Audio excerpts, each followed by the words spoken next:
Welcome to my presentation. When we reflect, we make connections to our previous learning and knowledge experiences, and also to our work life via literature such as blogs, websites, or academic readings. We learn to critique our understandings and experiences through questioning, analysing and synthesising, all of which support our self-development both personally and professionally. This in turn creates a deeper sense of self-awareness. Underpinning reflection is the learning theory constructivism, which suggests all learners are able to assimilate new information with previous knowledge. Dewey, Shon, Kolb and Brookfield provide different models from a constructivist point of view. Dewey suggests all learners are critical and self-aware. Shon believes they want to reflect and keep reflecting. And Kolb suggests all learners will move through his framework equally and without preference. And Brookfield claims learners can identify their experiential emotions. Ensure learners understand the requirements of reflection, for example, the model being used and the purpose. Provide a variety of ways, such as Ryan's Thinker's Keys, different devices, visual, reflection, sticky notes, and journaling. Provide options for reflecting independently, in a small group, and maybe assignments. Allow time. Make it part of learning. Provide opportunities during and end of sessions.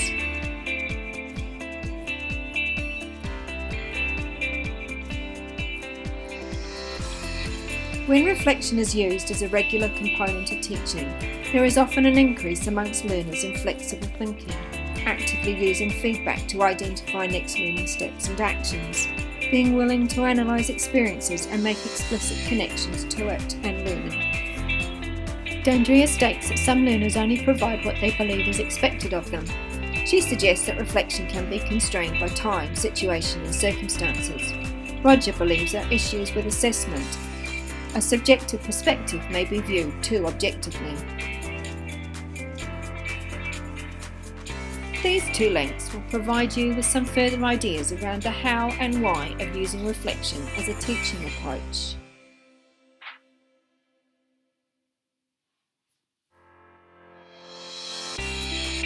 Discussion groups provide us with opportunities to voice our opinions, gain deeper perspectives from engaging with the opinions of others, which helps us develop a deeper knowledge and understanding of challenging or controversial ideas.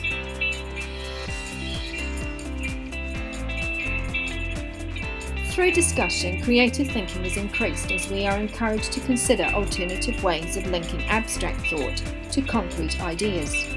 This in turn helps us become more aware of our thought processes and how we perceive topics, information and ideas that challenge our norms and how we position ourselves in the world. Facilitated discussion is underpinned by social constructivism, which places learners at the centre of their learning, and meaning is made within social settings. Vygotsky's theory of social development also places the learner at the centre with peers and support, along with a knowledgeable expert. He assumes all learners will want to work with others to make meaning, and also be self-regulatory, responsible for knowledge acquisition, such as knowing when and where and who to get help from. As with reflection, it's important to set expectations for how a discussion will take place. This ensures emotional safety of all people taking part. Provide the topic beforehand to allow participants to brief themselves and come prepared.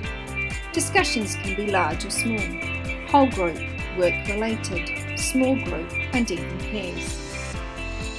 Ensure that questioning of the groups is open-ended and keep the discussion moving forward.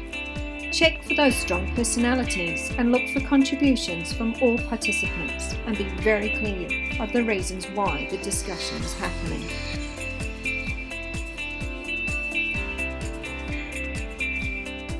Discussion groups provide learners with the chance to build knowledge and creatively solve problems. Learners can deepen their conceptual understandings through debating topics and opinions and learn to reach a consensus when drawing a discussion to a close. The University of Kansas raises concerns around facilitated discussions such as knowing who is leading, watching for dominant personalities and being aware of defensive or inflexible perspectives. as these can alter group dynamics. They also suggest paying attention to the knowledge base. If it's limited, conceptual understanding can decrease.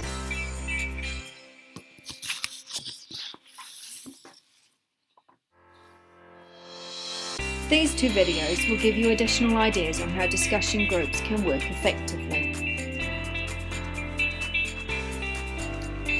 When comparing the two teaching approaches, it is clear that both come from a constructivist perspective.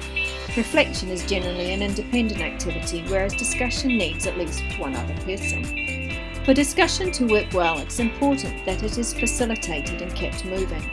Reflection is reliant on an individual's desire to engage with the process and is not facilitated. While both approaches engage critique of thinking, facilitated discussion is socially constructive, requiring negotiation and acceptance of differing opinions. Reflection is about challenging personal constructs. These approaches need time and clear expectations. They both work in the learner's favour with regards to knowledge acquisition, problem solving, and flexible and creative thinking through a variety of tools and situations. Thank you for watching and listening.